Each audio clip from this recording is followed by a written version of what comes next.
ने जीत लिया तो जीतोगे, मन के हारे तो हारे। तो आज मन ने नंदी को पूछा कि मन ने ये कहा कि भाई सत्संग कराए, तो भाई ये परम पिता की कृपा हुई, सत्संग हुआ। और सत्संग इसलिए सत्संग समझना, सत्संग कोई वो नहीं है, कोई भागवत कथा नहीं है।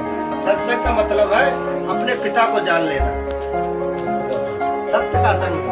सत्य क्या है? देखो किसी ने कहिए आप गलत नहीं ले जा रहे। अब देखो सबसे पहली बात है वो परमात्मा है। हाँ सत्य है, बाकी सब झूठ है। देखो जब जन्म होता है तो सत्य का पता चलता है, जब उसमें गर्भ से निकलता बच्चा, और जब जाता है दुनिया तो सत्य का पता चलता है कि ये दुनिया झूठी है। कहते ना ये ऐसा है कि जब दुनिया में आए थे तब भी लाश थी, जब दुनिया में आए थे तब भी लाश थी। उसके बाद 1 महीने के बाद जान पड़ी, माँ के गर्भ में 1-2 महीने बच्चा मान लो बनता है, उसके बाद जान पड़ती है। और दूसरी बात जब जाता है तो 1-8 घंटे पहले ही जान निकल जाए, तो 3-4 घंटे बाद लाश को ले जाते हैं घर से। तो देखो जब आप आए थे तब भी खाली थे, और जब जा रहे तब भी खाली जा रहे हो। तो मेन चीज क्या थी? वो आत्मा थी।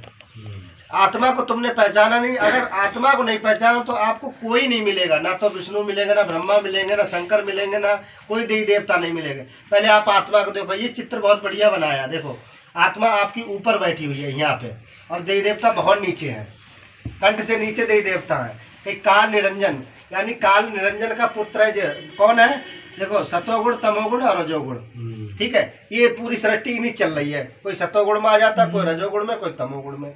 ये गीता में साहब कहा है ना वो सब। हाँ, तो रजोगुण तपोगुण यही से सृष्टि पूरी चल रही है और चला रहे हैं। इसी में आदमी घूमा पड़ा है, मरता जीता सब कुछ इसी में होता है। तो अगर इससे परे हो, और इससे परे क्या है? यहाँ से ऊपर जो आत्मा है, देखो आत्मा कहते ऊपर है। अब आत्मा को सिर्फ किसी की जरूरत नहीं है, देवी देवता क्यों नहीं जरूरत है कि बहुत ऊपर बैठी हुई है। उसको क्या है? गुरु की जरूरत है, ज्ञान की जरूरत है।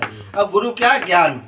गुरु एक शरीर नहीं है। अगर देखो भरम तोड़ा था भगवान ने कि अगर गुरु ज्ञान, गुरु अगर शरीर है तो मैंने सबको मार दिया था। किसको मार दिया था? देखो जब महाभारत हो रहा था तो द्रोणाचार्य थे, वो भी गुरु थे। तो अगर गुरु होते तो क्यों मारते अर्जुन? तो मैंने भरम तोड़ा था कि गुरु भी देखो गुरु नहीं होता, गुरु ये ज्ञान होता है। और ज्ञान देखो मेरे अंदर समा गया। अर्जुन से कह रहे कृष्ण जी देखो ज्ञान मेरे अंदर समा गया, वो गुरु तुम्हारा वो मेरे अंदर काम कर रहा। तो कहिए कि गुरु एक शरीर नहीं होता। अगर गुरु शरीर होता क्यों मारते अर्जुन अपने गुरु को? अब लोग क्या करते हैं? शरीर को अपने गुरु मान लेते, उसकी पूजा करवाते हैं, कहते भैया आरती उतारो। कोई ऐसे महापुरुष हुए उनने कि शरीर की आरती उतारो, कोई तिलक लगाता है गुरुओं के। ये गलत है, बिल्कुल व्यवहार गलत है। गुरु तो ज्ञान है, और ज्ञान हमेशा आदि काल, और जब तक श्री राम के गुरु हुए थे उन्हें भी ज्ञान दिया था, वो भी चले गए शरीर छोड़ के, ठीक है। कृष्ण जी के गुरु हुए थे संदीपन, वो भी शरीर छोड़ के चले गए। जितने यहाँ गुरु आए हैं वो चले गए, वो शरीर नहीं था। और आज भी वो ज्ञान चल रहा है। आत्मज्ञान क्या है? वो गुरु का तो ज्ञान है आत्मज्ञान। और जो हमारा भौतिक ज्ञान है, जो बाहर के गुरु है, जैसे शिक्षा है, किसी ने शिक्षा दी है तो भौतिक ज्ञान है, 52 अक्षरों का ज्ञान है। तो हम क्या करते हैं? हम अपनी आत्मा को नीचे गिरा लेते हैं, और नीचे गिराने के बाद फिर हम क्या करते हैं? देवी देवता में लिप्त हो जाते हैं। अब देवी देवता क्या है? जैसे हमने किसी देवी की पूजा करी तो देवी पूजा गलत नहीं है, चलो ठीक है, चोर डकैत से तो बचे, तो कुछ तो आपके अंदर मन आध्यात्मिक आया। गीता में कहा देखो कोई बात नहीं, वो भावना तो मेरी रखते हैं। हे अर्जुन, अगर देवी देवता को कोई पूजा करता है तो कोई गलत तो नहीं है, मगर भावना मेरी रखते हैं वो, तो इसलिए वो गलत नहीं है। मगर अगर हम पिता को पकड़ लेंगे, देखो अगर हम जड़ पे पानी देंगे तो सब में लगेगा, जड़ पे पानी देंगे तो सब में लगेगा, देवी देवता सब बिल्कुल प्रसन्न हो जाएंगे।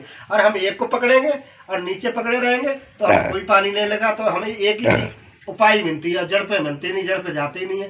तो जड़ पे पानी देंगे तो आपको सही देवी देवता मिल जाएंगे, इस बात की गारंटी है। आप अगर गुरु को तुमने पकड़ लिया है तो आपको एक ही देवी देवता नहीं छूटेगा। आप जिसका दर्शन चाहोगे उसका दर्शन प्रकट होगा। दुर्गा दास चाहोगे दुर्गा जी आपसे कहेंगी आपने हमारे पिता को पकड़ा, हम पहले तैयार हैं। तो देखो ये तो ऑफिस है, कौन सा? दुर्गा जी का ऑफिस है कंठ में, ठीक है।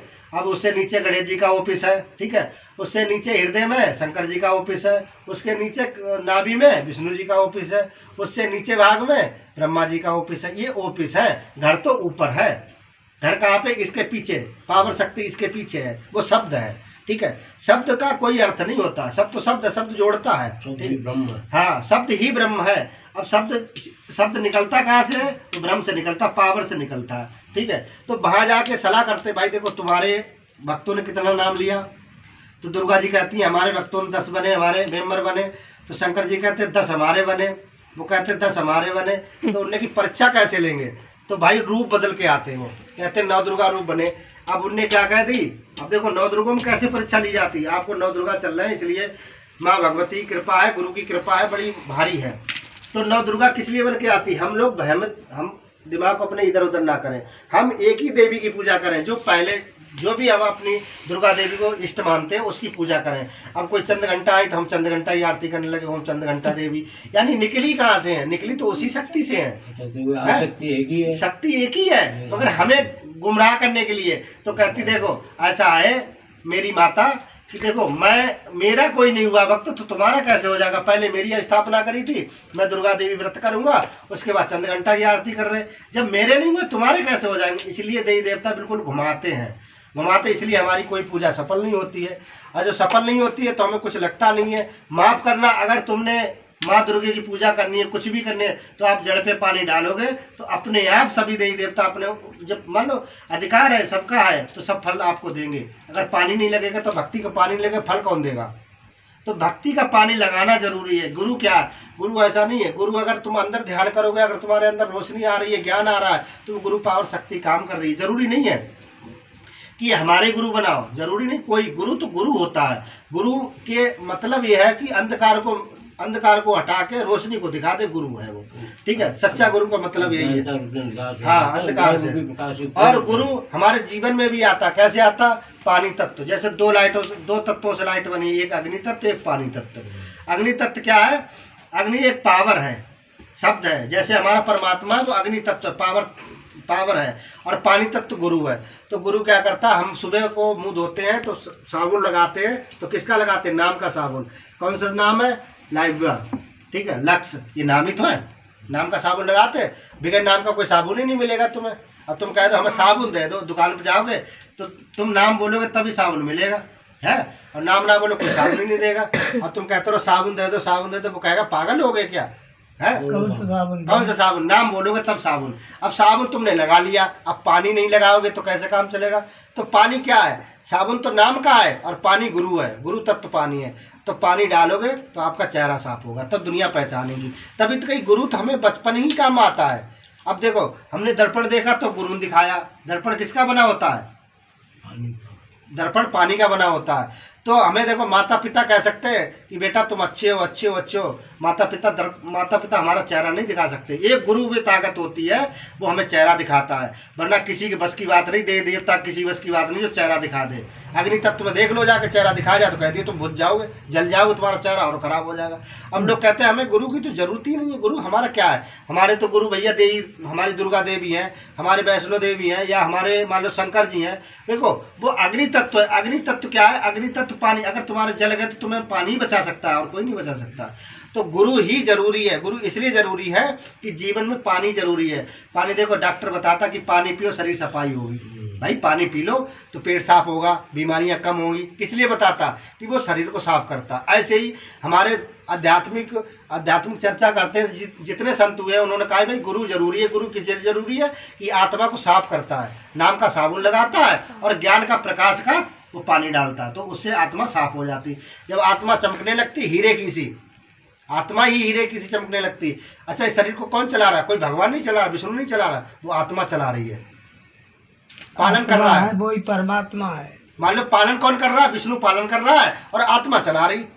विष्णु भी उससे ताकत लेता, किससे? आत्मा से। आत्मा किससे लेती? परमात्मा से ताकत। तो विष्णु आत्मा ताकत ले रहा है, तो आत्मा ही हमारे शरीर को चला रही है, और विष्णु जी पालन कर रहे हैं। तो देखो, शंकर जी श्रृंगार करें, जब मौका आएगा मौत का तो वो श्रृंगार कर देंगे, पूजने की जरूरत नहीं है। चाहे तुम मानो श्रृंगार करेंगे, तुम्हारे सगे नहीं होंगे, वो तो नाशवान है, नष्ट करने वाले हैं। और ब्रह्मा जी बनाने वाले, वो बना देंगे, ठीक है। तो मैं चीज पैदा करता है, पैदा करते हैं, और शंकर श्रृंगार करना। तो इसलिए विष्णु जी की पूजा क्यों होती है? विष्णु जी पालनहार हैं। जो मान लो देखो, घर में अगर मौसा पाल रहे हैं ना, तो इनको हम नाम ले रहे हैं, ये पूरे परिवार को चला रहे हैं। तो एक भक्ति, एक भाव का, एक भगवान का कार्य कर रहे हैं। तो पालने वाला सबसे बड़ा होता है, मानने वाला छोटा होता है, और बनाने वाला भी छोटा होता है, मगर पालने वाला सबसे बड़ा होता है। श्री कृष्ण ने जन्म लिया था। जन्म किसने दिया था?